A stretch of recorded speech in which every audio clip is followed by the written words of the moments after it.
current situation is where hundreds remain trapped in Deir ez-Zor and the old city of Homs due to increasing use of heavy weapons and continuing armed clashes.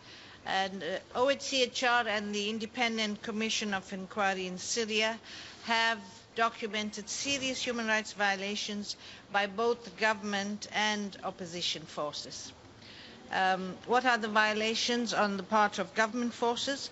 Well, indiscriminate shelling of civilian areas, targeted killings of activists and opposition supporters, arbitrary detentions, torture and rape, as well as attacks on hospitals and clinics and using health facilities for military operations. The violations on the part of opposition forces include killings of suspected government informers and perceived collaborators. The increasing use of improvised explosive devices causing civilian deaths and injuries. And we have credible reports that indicate that armed groups have also taken over at least one medical facility for military purposes.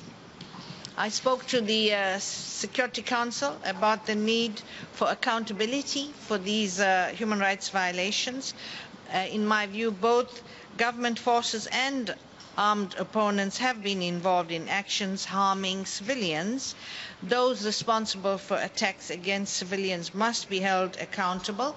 And so I reiterated my call on the Security Council to refer the situation in Syria to the International Criminal Court, as I believe that the evidence points to the commission of crimes against humanity.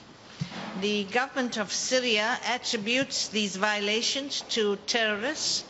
The government should grant independent investigators access to the country to verify this information, and I stand ready to send my staff in there to investigate this allegation on the part of the government.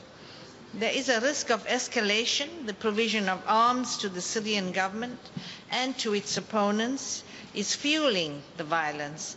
Any further militarization of the conflict must be avoided at all costs. With regard to protection issue, UNSMIS's presence in the country remains vital. I urge the Security Council to support and strengthen UNSMIS's mandate to enable it to effectively monitor and report on the human rights situation in Syria. Ending the conflict is what we all seek. Any solution to the conflict must adequately address the root causes of the conflict, namely the human rights grievances. Donc aujourd'hui, nous sommes après la réunion du 30 juin à Genève, et cette réunion du 30 juin, le message est très clair, nous devons mettre en œuvre le plan Annan, ce qui veut dire que nous devons faire pression sur le régime syrien afin qu'il accepte une transition qui permette au peuple syrien de décider démocratiquement de son sort, mais le temps presse, car nous devrons, avant le 20 juillet, nous devrons décider si nous renouvelons ou nous ne renouvelons pas la mission des Nations unies.